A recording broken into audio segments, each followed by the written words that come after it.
ঐশী ডিম তুলতেছে। ভিতরে ঢুকাই দাও একটু।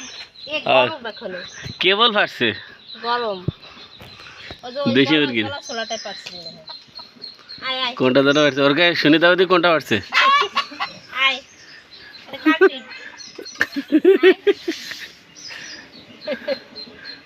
না ওঠো রিফ্রেশ ডিম বেশি পুষ্টিযুক্ত তৃষ্ণার মাথায় ফাটাও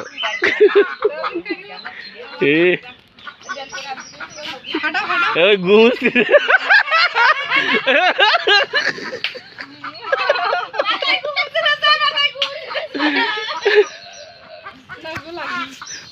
গরম পুরো গরম। বাড়িতে ঈদের উৎসব চলছে, সবাই ফিরনি সময় কাছে হয়ে যায় একজন খেতে গিয়ে ছেলে দিয়েছে এদিনকার কই